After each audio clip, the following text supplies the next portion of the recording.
ગુજરાત ભારતના કુલ મીઠા ઉત્પાદનમાં 70% હિસ્સો ધરાવે છે. કચ્છના નાના રણમાં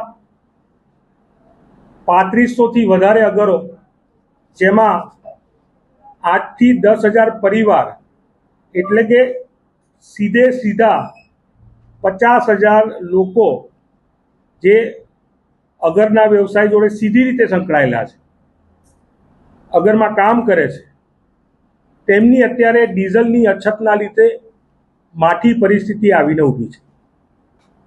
તેમની પાસે ડીઝલની અછતના લીધે જે મીઠું અગરમાંથી બહાર કાઢવાની જે પ્રક્રિયા છે તેના માટે ટ્રાન્સપોર્ટેશનની વ્યવસ્થા નથી થઈ રહી.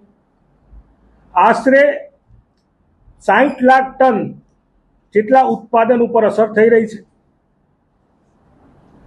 જો વરસાદ આવી ગયો તો અગરિયાઓને 250 કરોડ રૂપિયાથી પણ વધારેનું નુકસાન થશે. ગુજરાત સરકારને વિનંતી છે કે અગરિયાઓને થાય જોઈએ.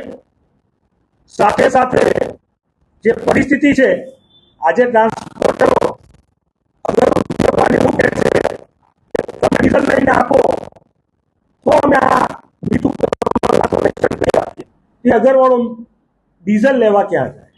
બીજી બાજુ મોટી કંપનીઓને તો ક્યાંક ને ક્યાંક ડીઝલ મળી રહેતું હોય છે, પણ એ પણ શું આ નાના પંપોથી ડીઝલ ખરીદી રહ્યા છે, જેનું ખામિયાજો પણ આ નાના અગરવાળા 10-10 એકરના અગરવાળા અગરિયાઓ ભોગવી રહ્યા છે. તેની પણ તપાસ થવી જોઈએ. ડીઝલમાંથી મોટા પ્રમાણમાં ડીઝલના પંપોમાંથી મોટા પ્રમાણમાં ડીઝલ કોણ લઈ જઈ રહ્યું છે તેની પણ તપાસની જરૂર છે. આજે અગરિયાઓને સમયસર ડીઝલ નહીં મળે અને જો વરસાદ આવી જશે તો આ અગરિયાઓને 250 કરોડથી પણ વધારેનું નુકસાન થશે.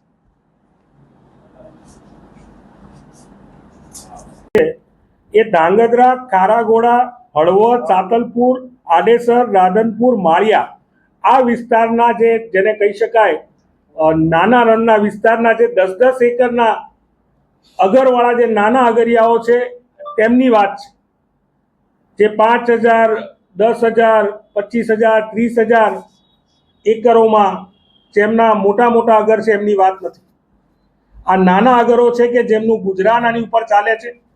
અને આ માત્ર તેમના પૂરતું સીમિત નથી, પણ જેમ 50,000થી વધુ લોકો સીધી રીતે આનાથી જોડાયેલા છે, આડકતરી રીતે 1 લાખથી પણ વધુ આ વ્યવસાય જોડે જોડાયેલા છે.